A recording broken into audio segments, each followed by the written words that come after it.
By the way, guys, stay tuned to the end of the video. I got some blooper clips I kept from to showcase the time I spent on this game. Some funny stuff that happened throughout the time I played this game over the past year.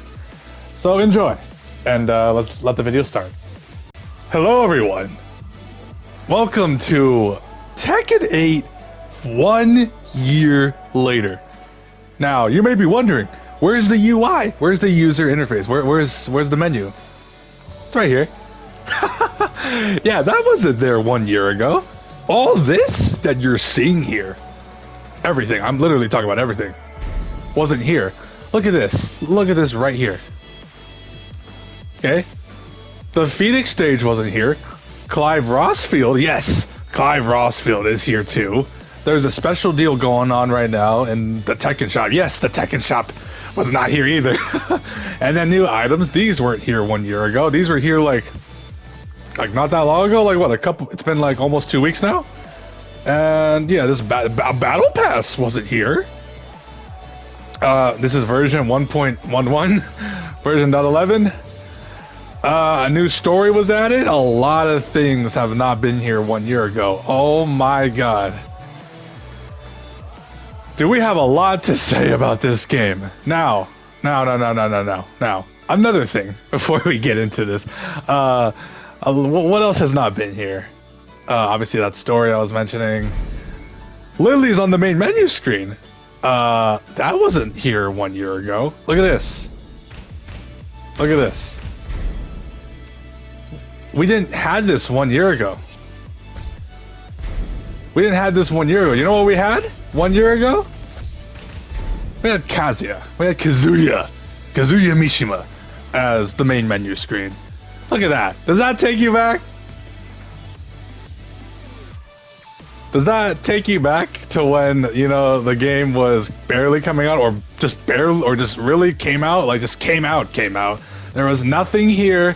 There was absolutely no any, like, way you can change the character. You just had Kazuya. That's all you had. Or, when the time actually changed to have a different character, you know what happened next? You had Eddy. Eddy came next. Eddy was the second character, since he was the first DLC character in the lineup, and he showed up in the main menu screen, replacing Kazuya. And we're going to talk about his patch in a second here, but yeah, a lot of the stuff you're seeing wasn't here. Like, a lot. This was the biggest thing that they added, the main menu screen selection of changing all the characters and being able to use customs too. The next character was Lydia. We couldn't use Eddy no more, so now it went to Lydia, which I don't mind. Lydia's cool as hell. Not a lot of people use her, but she still has her fan base. This was a nice addition. I didn't mind this. This was cool. But when Heihachi, yes, Heihachi wasn't here. Heihachi Mishima was not here. Yes, that fucking... Oh my god, dude, we got a lot to say.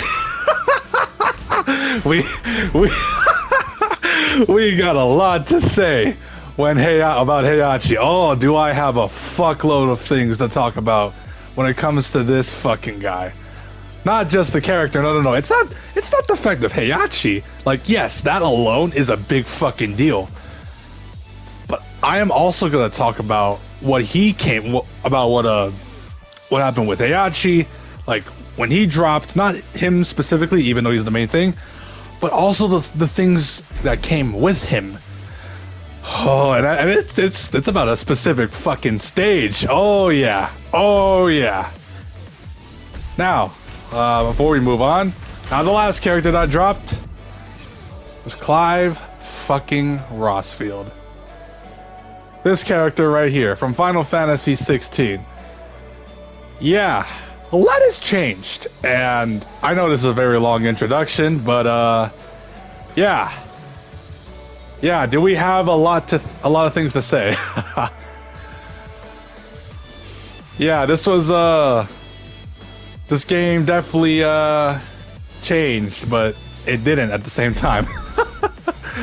Oh, do I have a lot to say? Okay, let me actually fucking change it back. So where do we start?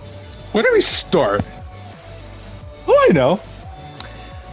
We're gonna start off with the thing that came out literally before any fucking character that came out in this game. And that is the one, the only, the thing that sparked so much controversy within like barely a month of this game being old, is this right here, the Tekken Shop. Let's go to it. Okay, so you're probably questioning yourself, what is this? What is this Tekken Shop? This wasn't here when the game launched. No, it was not. You are correct. This is a item shop that you can buy old Tekken outfits, and not just old school, you know, outfits. You can buy a bunch of other recycled content from Tekken 7. I am not joking about that. I am not joking about that. We'll get to the battle pass in a second. So pretty much, you know, some stuff's cool. You know, don't get me wrong. There's like a bunch of nice stuff here.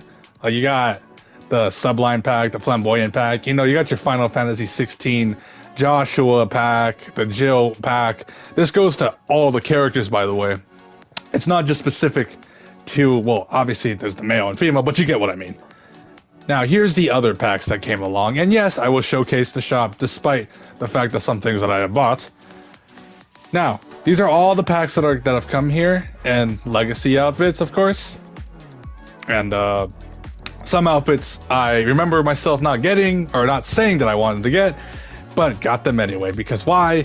Because I wanted an outfit, god damn it. Yeah, so you got a lot of this, and it's also just for customization as well. It's not just because of playing said character, but it's also because of customization. That is a key factor here.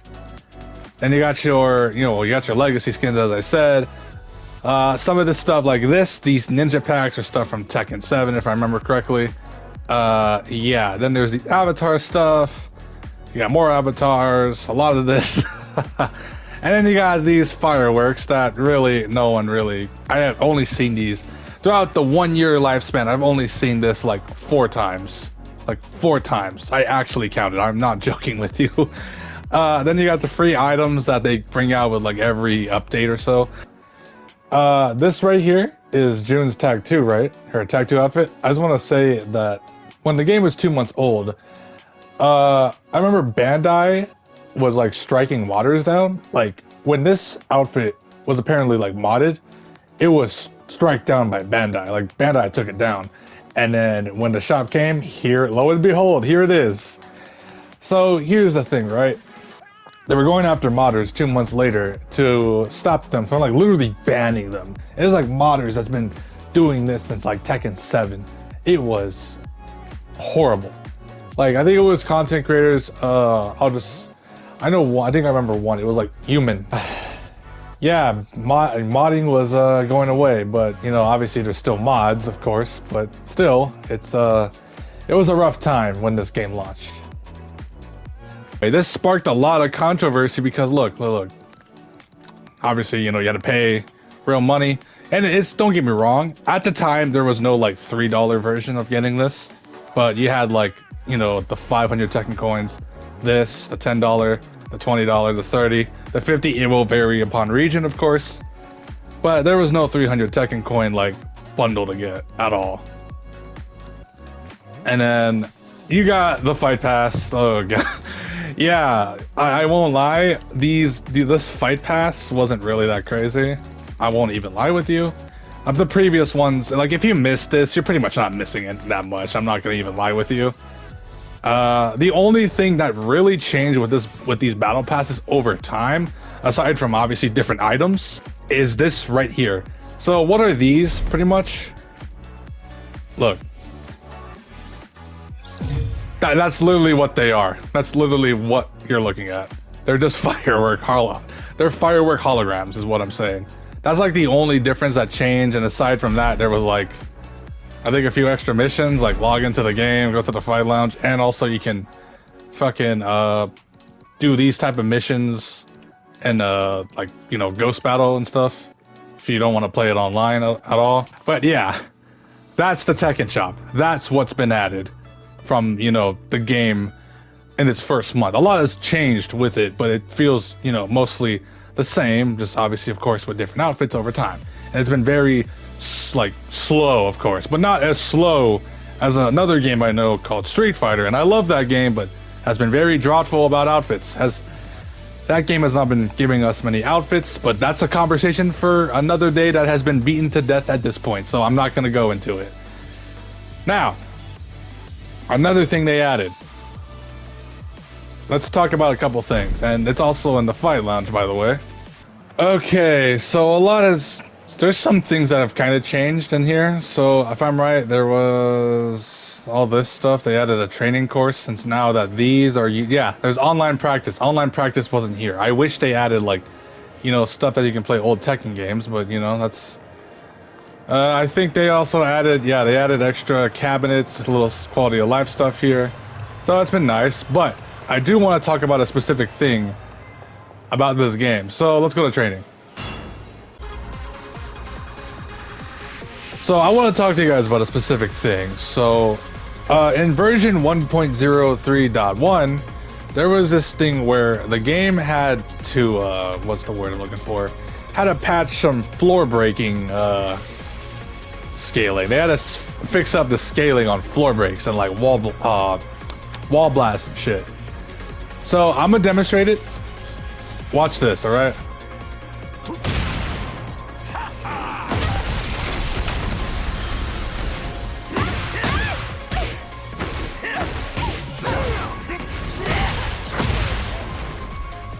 Yeah, that was 62 damage you saw.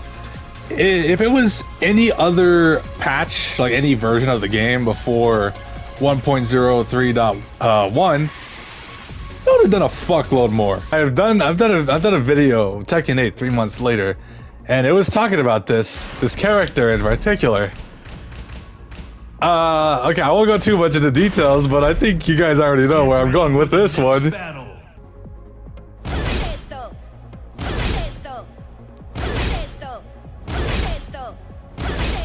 Yes, while running 3-2, the move that used to be +5 on block, and you couldn't even sidestep it.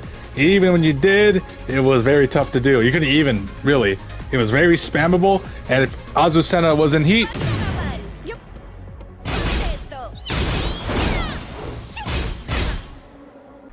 yeah, you can just go for any mix-up afterwards. It was insane. It was insane. Just watch like a bunch of like Ulsan, and you'll be able to see how annoying as shit while running 3-2 was. It was a lot. There was while running 3-2. There was dynamic entry 3 by Lars. What else was there? Okay, so obviously all this stuff was to stop crouch dash 1 for double Kazuya when he's in heat, and Devil Jin, and it messed up the whole game. Adjustments were made with like other characters, like just certain things like Raven and Brian. Brian would do like down forward 2-1. It would be +5 on hit, right? You're plus. You have plus frames is what I'm trying to say. And Raven would fucking still be able to jab you even though you're +5 on hit. So that fucks up a lot of things. It's like stuff like that shouldn't have happened in the game in the first place, you know what I mean? It also happened in Tekken 7. Feng Wei also had some issues. A lot of the fucking characters had issues though. It was like in the previous patch before 103, and Feng Wei with down back 3. So let's say he would do 1-3. He can get like what, a guaranteed follow-up on down back 3. And remember, down back 3 for Feng Wei is launch punishable. You can, well, unless you're Jun Kazama, but you can fucking launch punish it. It's a low, and you can just, it's -15, right? -15 is not something you want to just mindlessly just lay down the fucking to your opponent and be like, I want to die. No, you want to not do that. But it would whip sometimes, right? It was weird as shit. This game has so many problems, guys. It still kind of does to this day, even 1 year later. What else was there? There was Lisa Oki on after his heat dash would do 100 damage in total, and he can get like a guaranteed follow-up. 16 unskilled damage. It was insane. There's a lot that was happening in Tekken 8. There was just so much. And then it got crazier as time progressed. Now you gotta remember something. This all happened when Eddy got launched. Okay, this all happened when Eddy appeared in the game, when he was arrived. Now, when Eddy arrived, there was a lot that happened. The first battle pass dropped, and then there was the whole, you know, everything I just said, pretty much. He pretty much got overshadowed by it a lot. And then as time progressed, more characters came around. Lydia, Heihachi, Clive. Let's bring out Lydia real quick. Now, we are on Lydia. Now, before we talk about anything about Lydia, I want to address that they added a photo mode feature. You know, they added photo mode. Yes, I know Azucena's in her bikini, but that's obviously because this is a beach. It's totally not for other reasons. Anyway, and yes, the same thing goes for Lydia. But now, so photo mode was added. It was a nice feature. I won't lie. I kind of mess with it here and there. You know, like, you know, you just do random shit. You know. So this is kind of nice. I won't lie. Kind of looking pretty aesthetically. Now, let me get out of it real quick. So in this, by the time Lydia showed up, I mean, it was actually fun fact. When Lydia showed up, right?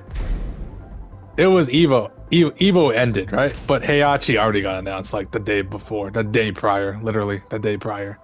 Battle Pass 2 came out and it was not well received. they really don't do a good job of that, I won't lie. It's changed. King got a wave dash. He kind of changed a little bit.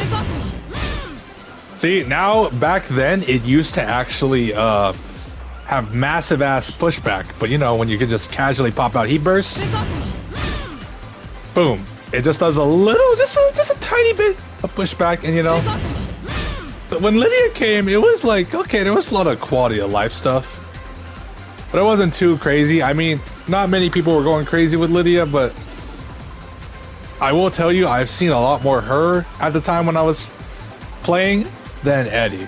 Okay, when Eddy, like I said with Eddy before, when he showed up, there was obviously, he just got overshadowed. He literally got overshadowed. The wall running 3-2, the floor breaks, the floor blasts, not the floor blasts, the wall blasts, Devil Jin nerfing, the Devil Jin nerfs that fucking made everyone got nerfed, Zafina, etc. So much shit was going on. Lars Dynamic Entry 3, as I said, yeah, it was, you couldn't even, I think you couldn't even sidestep that shit. I think also, what was it? Leroy got buffed, right? I remember Leroy getting some buffs in like version 1.04.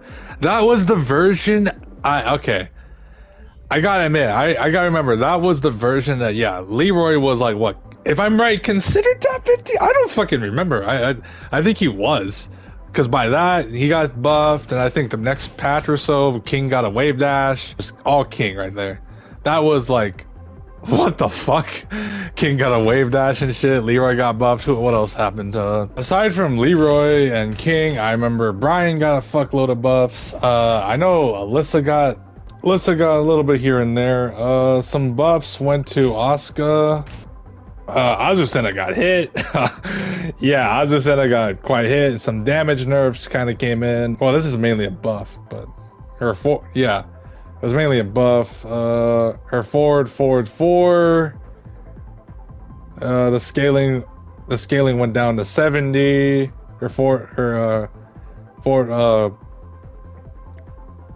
Yeah, Azucena got hit badly. Brian got hit with buffs. What else we got? With Hatchet. A lot of it was with Hatchet and Soccer Kick. Yeah, a lot has changed. I'm not gonna go and touch on every single buff and nerf, as it would make this video too long. But essentially, when Lydia arrived, pretty much, you know, we had to deal with, you know, deal with forward 2 with her. We had to deal with that. That's the high, if I remember correctly.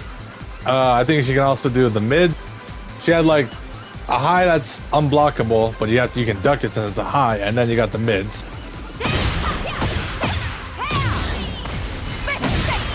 And that's a launcher. And then what else? There we go. And I think these are all safe, if I'm right. I think these are all safe. I'm gonna double check real quick. Yeah, that's +6. Okay, so it's pretty safe. Yeah, -11. You can kind of punish that a little bit, but it's a bit risque. But it's -11, so yeah, you got that to worry about. That's pretty much heaven and earth stance. Yeah, Lydia, I would say when she came on, it was she's a fun character in my opinion. I am slowly kind of going back to playing her. Well, slowly. I've been playing a lot of Lily, but yeah, she's a fun character. I wouldn't say she's the best, but you know, in the right hands, she's definitely someone to fear about, to be honest. I would say with the months after Eddy, and then when Lydia dropped, and then the months afterwards, it kind of got...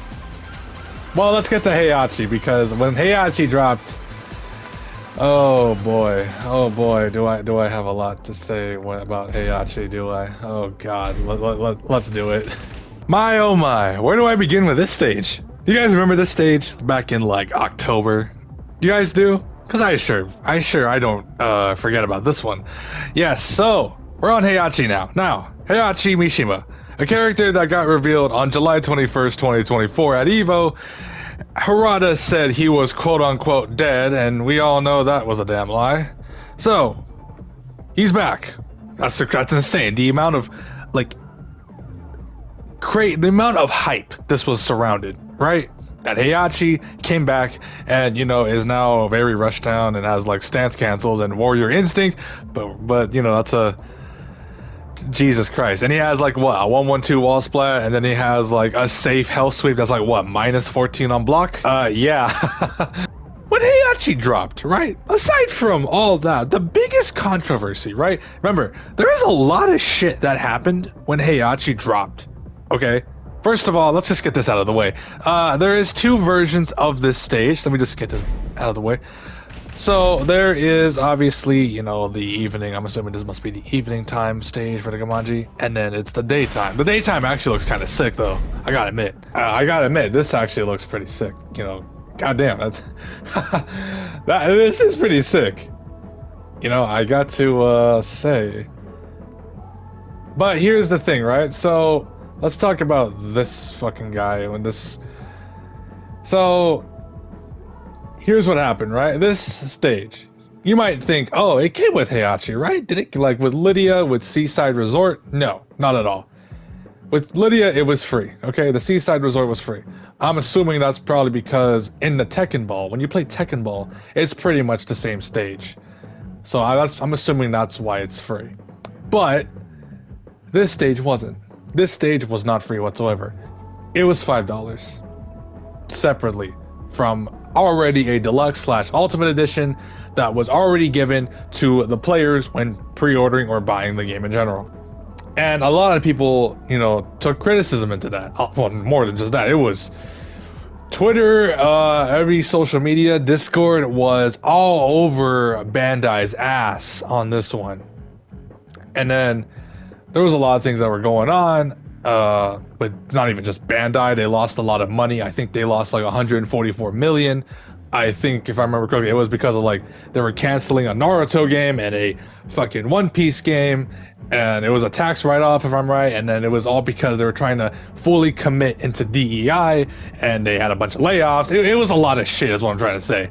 But that's like a Bandai thing. But it's still kind of, it does obviously not involve too much of Tekken, but it's Bandai, and Bandai, you know, obviously publishes Tekken. They make Tekken along with Harada and Murray, but you get what I'm saying.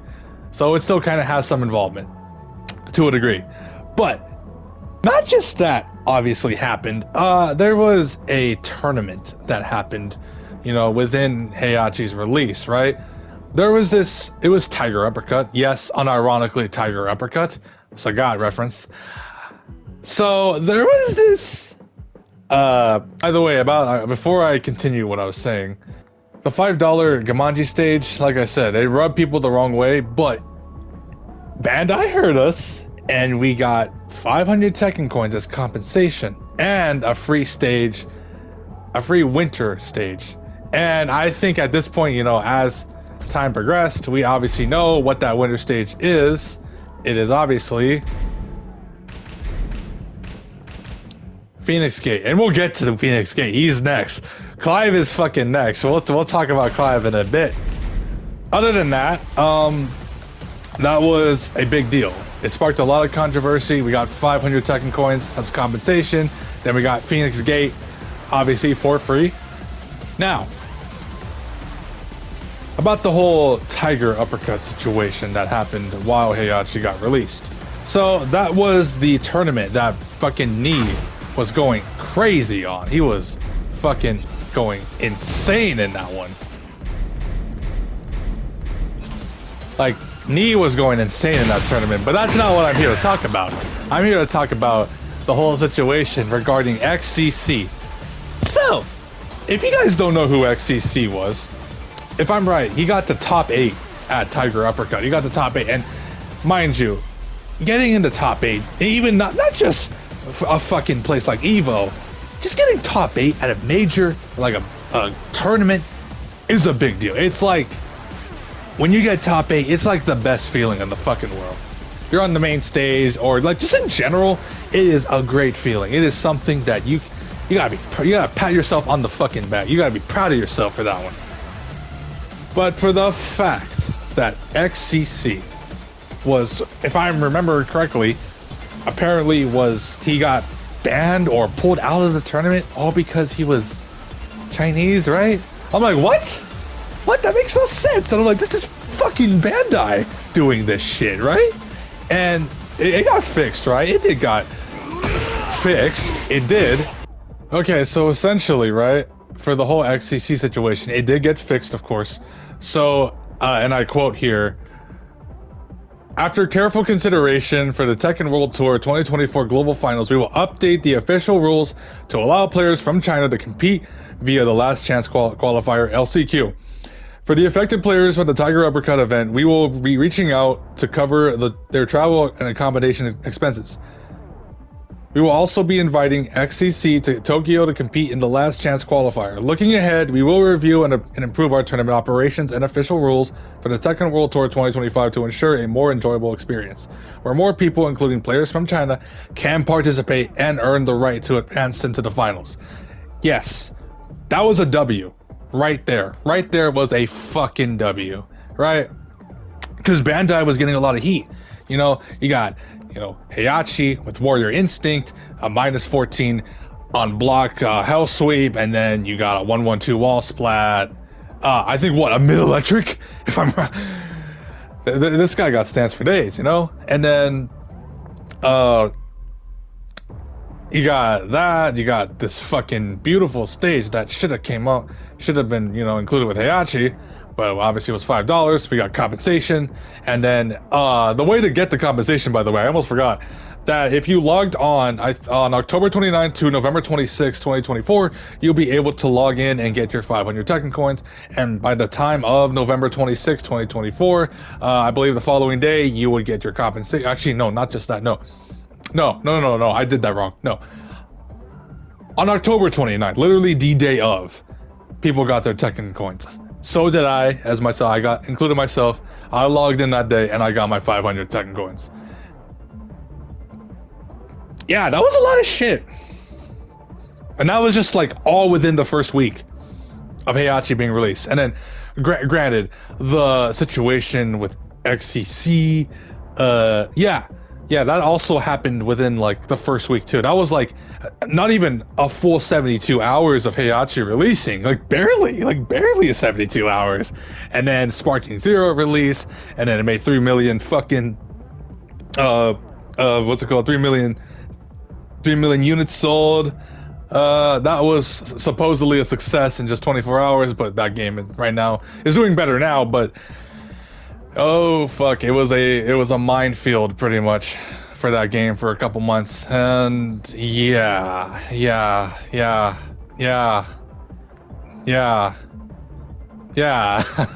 that's pretty much what I'm gonna say. And for the longest time after Heihachi like dropped, we didn't know who the fuck the final DLC, oh my bad, For the longest time, while we were waiting for Heihachi, we did not know who the fuck the final DLC character was. We were investigating. We were thinking, who the absolute living shit is it? Could it be Fakamram? Could it be, for some reason, Marta? Could it be, well, obviously a guest character? People were thinking Kiryu. People were thinking, Akira. People were thinking, at this point, a Street Fighter character, right? Like Ryu, you know? We were going, well, obviously, and then there's some Tekken characters, but the thing is, right, as time approached, and we will get to Clive in a second, as time approached, we thought, okay, so there was going to be no official announcement. I remember there was like a festival on November 29th. There was a festival where it was to celebrate the 30th anniversary. A lot of people were thinking, oh, hey, maybe this might be the time where the new character might be revealed. And obviously, they confirmed it was not going to be that day. Now, since the TWT was considered to be, what was it? The TWT was considered the time of a supposed announcement, right? You would think there would be an announcement by then. No, not at all. What happened was, no announcement happened at Tekken World Tour. What happened was at the Game Awards. And at the Game Awards, when I was watching it with my community, this fucking guy showed up right here. Right here. And we're gonna go to him right the fuck now. Okay, so, my apologies. I had to switch the music because this music is a bit copyright, so I can't have the Phoenix Gate theme going on, I'm sorry. But anyway, so Clyde Rossfield got revealed for Tekken 8 from Final Fantasy 16. Where do I start with this asshole? I think I know exactly where we should start with this one.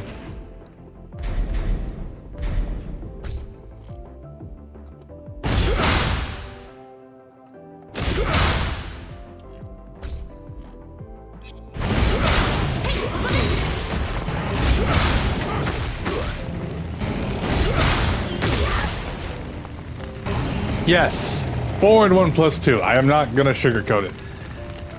That move was, honestly, not even arguably, that was the best move in the whole fucking game. Had incredible range on both hits. Now you can like, what, backdash? I can like backdash out of the first hit and then you can just whiff it. And it's -12 on block, as I just demonstrated. So that's kind of sweet, but it's obviously more of a slap on the wrist. So, let me talk about this real quick.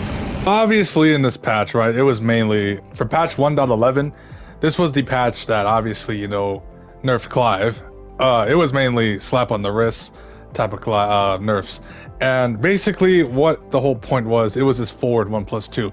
As described in the patch notes, his key move, forward 1+2, is a long reach heat engager that serves as an effective counter to lateral movements. However, due to its combination of various strengths and low risks, this move overshadowed the utility of Clive's other techniques, encouraging mountainous playstyles. To address this, the move has been adjusted, so now that it incurs a guaranteed punishment when blocked, maintaining its utility against lateral movements, but introduce a risk level appropriate for its performance. Additionally, if the first hit whiffs, the tracking ability of the second hit has been significantly reduced, allowing players to counter it with sidesteps from a longer range.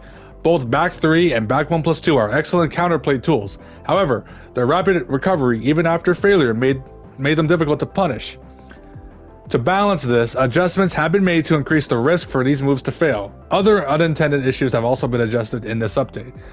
So obviously, forward 1+2 is the main target here. It's -12 on block. You can make an argument that it probably should be a little bit more riskier. Maybe like, you can probably say not launch punishable because it is a heat engager. But his sidestep like 2-1 is like a 10 frame, and it's like wait, hold on. Let me make sure. Hold on, before I say anything. Let me see with sidestep 2-1 here. I think it's -15 on block. It is -15 on block. I was right. So you can launch punish this. You can do like up forward 1 or yeah, or 10 frame. Not a 10 frame launcher. Brian can do like jet upper. Brian can do jet upper. Lily can do like up 4-3. Yeah, stuff like that. Or shit, 1+2 even. Oh, it's I was wrong. It's not. It's 2 1s on the 10 frame. I was thinking of sidestep 1-2. I got it mixed up, but it is -14 on block. That's launch punishable. If you're Brian Fury and his jet upper in June, I can just up forward 1, and with Lily I can do 1+2. Stuff like that is some counterplay to certain moves. Yeah, it was all the stuff to Clive they made with Clive. It was a bunch of what was it? Like his back 3, which is his precision dodge in the game in Final Fantasy 16. It's basically a parry. It is a parry anyway, but they made that so the recovery on whiff when a reversal fails has been increased by 5 frames. And then they also fixed an issue where the recovery time was shorter than intended on certain situations. Back 1+2, which I think this is.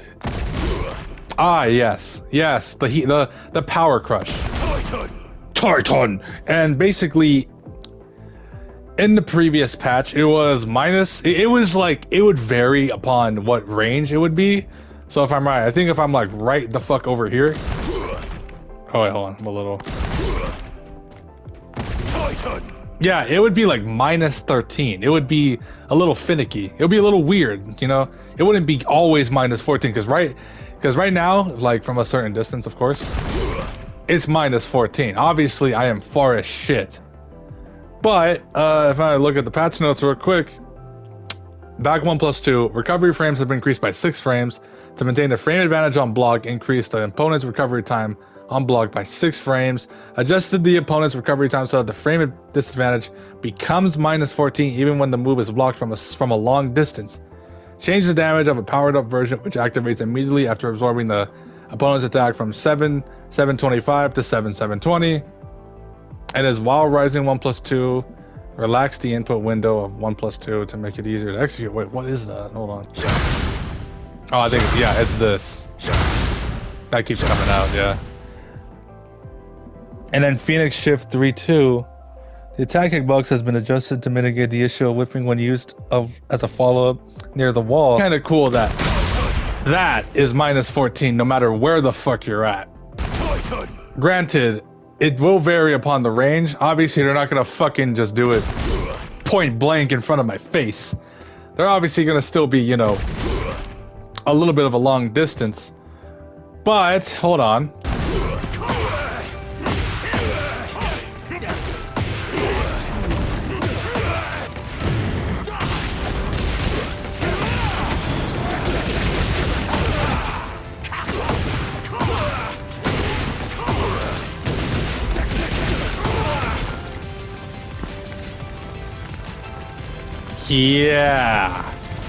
Yeah, you don't want that to happen. You don't want that to happen at all, do you? Anyway, that's basically the patch. So, what is entirely what I'm trying to say here? Throughout all the characters, Eddy, Lydia, Heihachi, and Clive, a lot of these characters have obviously, you know, this whole season of the first year was definitely been a rocky start. That's not even, that would be a bit of an understatement, to be honest, at this point where we're at right now. Yeah, this has been a very rocky year for Tekken 8. Through thick and thin, through tracking throws, to pretty much any move that you would do that would realign would just track. Heat burst, heat dash, heat engagers, heat smash, all of that, right? And then low heat smashes or like that, which that also has some shitty counterplay. Well, there is counterplay to it. Man, what a year it has been, right? Season 1 of Tekken 8. What can we say? This season has been all over the place. The communication with the devs, the Tekken talks, you know, the Tekken talks obviously, you know, would go on for a long periods of time just talking about merch, and then talk about the character, and then you would definitely see that a lot of the things that happen in this game weren't intentional, but you gotta also admit, in terms of buffs, nerfs, they do listen through it all. And I think what the game needs to happen in season 2, honestly, what they could do next for season 2 of Tekken 8, so obviously we know about the full crouch stuff, you know, heat engagers going into full crouch. You can probably buff a lot of the movement, because backdashing and sidestepping are quite a, you know, not really helpful at times. Yeah, it's a lot that you can do. I mean, with everything going on with this game, it's been a rocky year. Okay, don't get me wrong. I love this game a lot, and through thick and thin, I was kind of there for this game a lot more than times that I did with Street Fighter. I will tell you that. And fuck, this game had its issues. This game had so many issues. Okay, through floor breaks, tracking throws. King now has a wave dash. Eddy with 333, Heaven and Earth, Lydia, minus 14 hell sweep, Heihachi, forward 1+2 with Clive, while running 3-2, Azucena, quarter circle forward 1+2, Brian. I'm just listing a bunch of moves at this point, guys, don't mind me. Yeah, there was a lot. There was just a lot. Oh, down 2 with Jin. I cannot forget that. Down 2 with Jin. How can I forget down 2 and Jin? June was top tier. Man, there's a lot that happened this year. Jesus Christ. There was a lot. And I'm just like casually remembering everything right now in my head.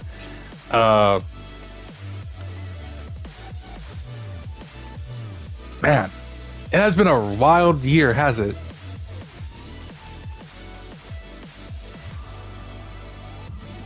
I don't know, it's just... Wow, it kind of reminds me when I played the story mode for the first time, you know? I kind of... Oh, speaking of story, I almost forgot. I've been caught up with all the characters. I completely forgot to talk about this. And then the additional story. We'll give it the TLDR. Let's give it a long story short on this one. This story mode was good. I feel, you know, it was definitely a lot better than Tekken 7's. But I also gotta tell you guys that despite it all, yes, a lot of the characters showed up in here. I have to admit, yes, that's true. The story was very anime-like. It was definitely, you know, like I said, better than Tekken 7's. I just wish, you know, there was more screen time with a lot of the characters. Because when you look at characters like Jin and Zhao Yu, they had a lot of screen time. They really did. Jin and Zhao Yu fans ate this story mode up. Like, for real. Like, seriously, if you're not a Jin and Zhao Yu fan, you were definitely pretty much almost left into the dust. Not entirely, of course, but, you know, a lot of the characters in here do shine. But it was mainly Jin's story here. This was all for Jin, to be honest. And there he is, right there. He's looking down at you, ready to down to yo ass.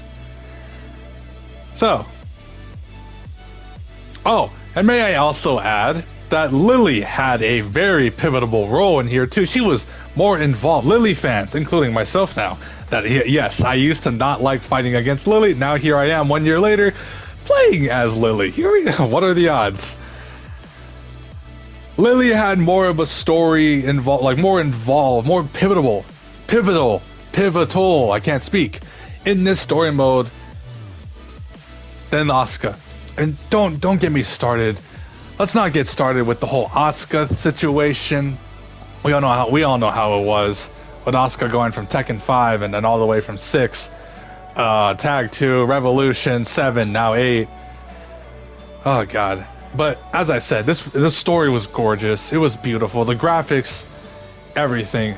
The final, oh, don't get me started with this. This Avengers Endgame chapter. I love this. This was actually sick. And then, oh yeah, I can't forget. Oh my god, the memories, man. The fucking memories.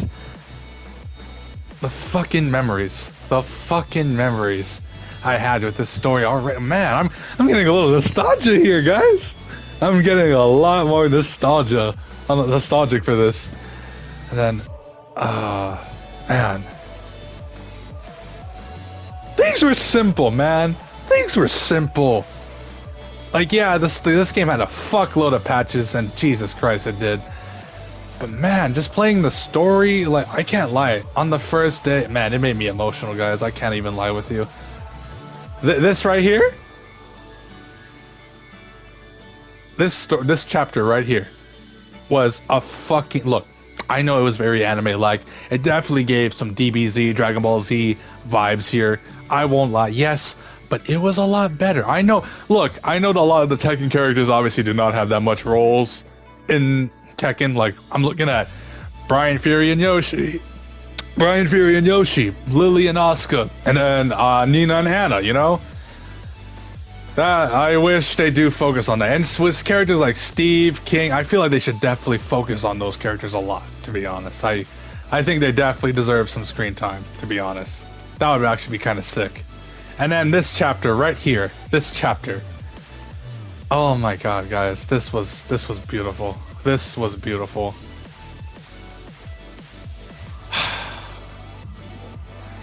One year later. Can you believe that? I was standing here, watching this story mode 1 year ago, getting off of MK1, and enjoying what I had. Look, I know it was not the best story. I know it's not Shakespeare or anything like that. But for what it's worth, I enjoyed it, anime-like, and to stop Kazuya on his rampage, Jin being the main hero, obviously, and, you know, obviously coming off from basically Jin being, you know, a villain because of World War III. He caused World War III because of Azazel and didn't even kill him. You know, they had something going on for this story. You know, I feel like this story would have been, okay, for what it's worth, this story was amazing. Alright, it wasn't like the best, obviously, but it was good for what it was. And they had to bring this. They had to bring this. Okay, so let me just say one last thing here. So, I know that was a bit longer than I thought, but this right here, what you're seeing, was this came in with the Heihachi update, but I'm kind of glad I didn't brought it up yet. But this was essentially a new story mode DLC. It was short. It was very short for what it was, but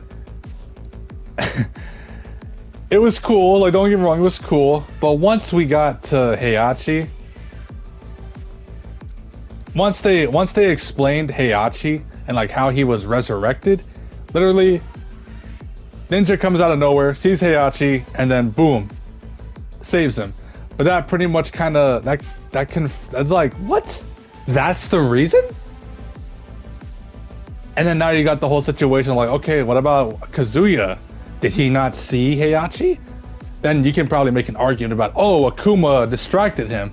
But no, clearly in Tekken 7, Kazuya was staring like for seconds, like almost felt like 5 minutes, or almost really, just staring down for God knows how long exactly. And then next thing you know, Akuma just shows up. So that pretty much be like, oh, did they just retcon that scene? Because that was what Tekken 7 was all about. And this, like I said, all this happened, like this whole story that I'm talking about, right? And don't get me started with this scene, but pretty much this whole story with Lydia, Eddy, and Yoshimitsu all happened during the events of the Dark Awakens while fighting Kazuya.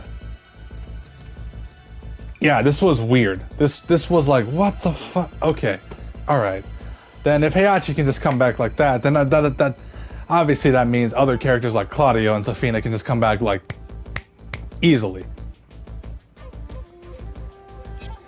anyway. That is Tekken 8 1 year later, guys. That was a lot. I am sorry for my yapping. That was a lot that I just covered. And wow. Yeah, what a year it has been, right? What a year.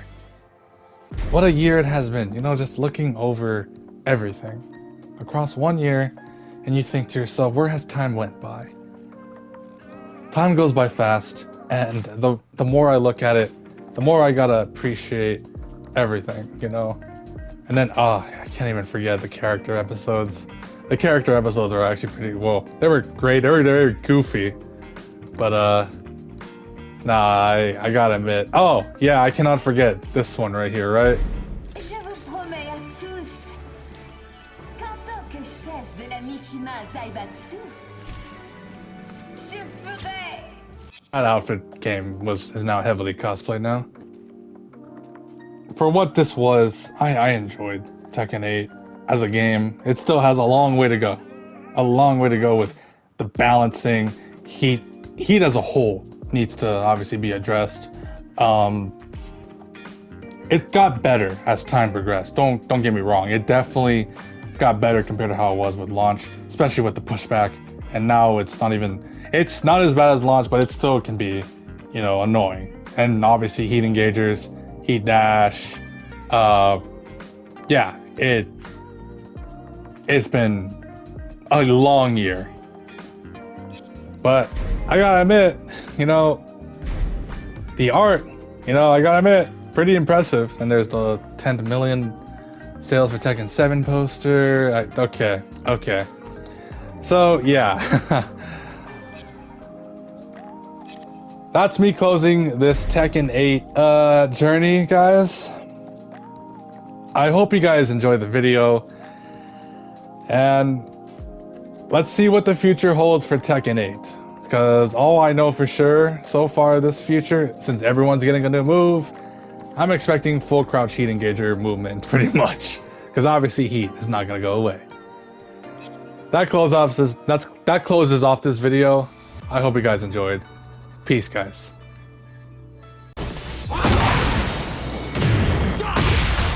That's the picture?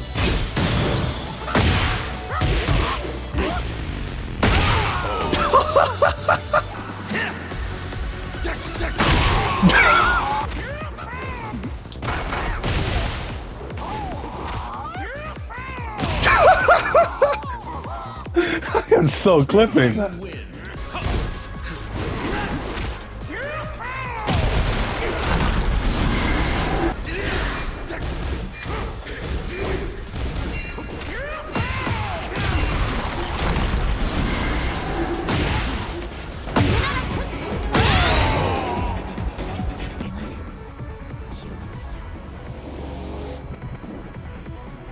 Oh my god, he just rage quit.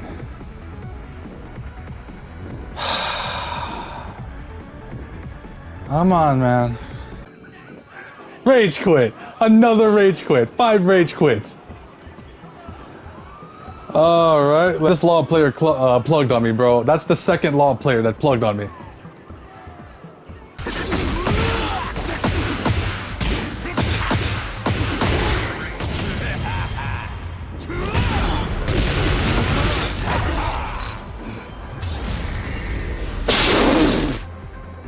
This guy really rage quit? He rage quit mid rage art.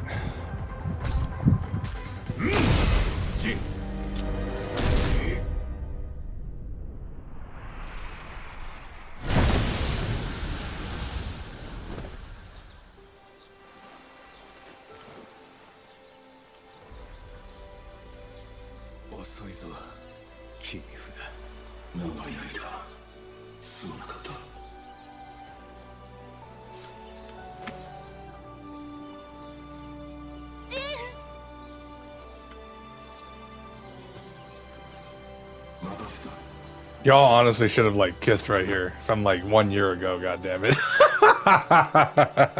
I'm sorry. I had to say that.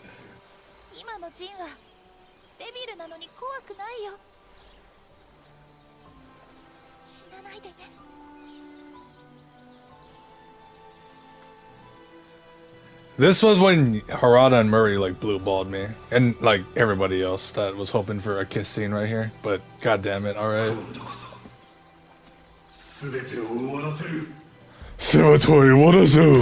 Yeah, I was expecting a kiss. God damn it! 1 year ago today, I was expecting a kiss of Jin and Zhao Yu, but clearly, god damn it, that didn't happen. Thank you, game. Thank you.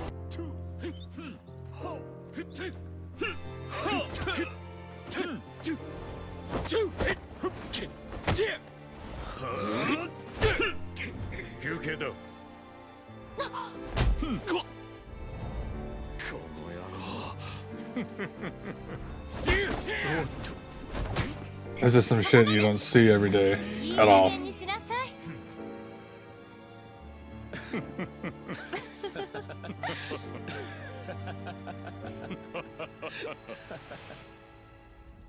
And you had to blue ball as Bandai. God damn it, Harada. I would love if this was actually like a thing.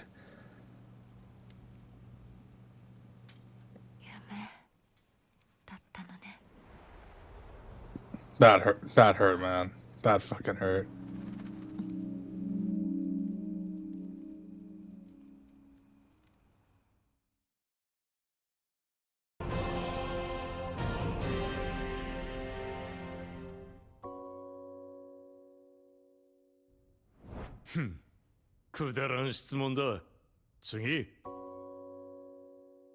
His leading lady then and now. He loves her. 俺の人生は今まで戦いに彩られていた。あいつと知り合ったのもとある戦いの最中だ。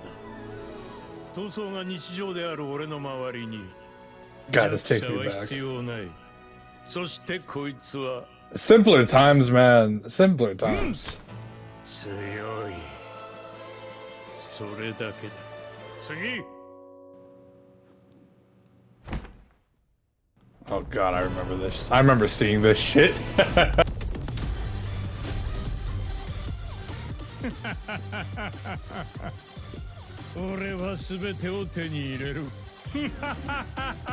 Oh my god, that takes me back.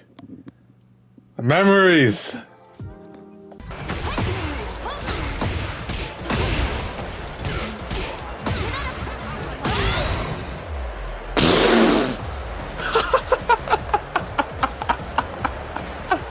Oh, you rage quit, didn't you? Yes, you fucking did. Yes, you fucking did. I am gonna clip that. Thank you, buddy.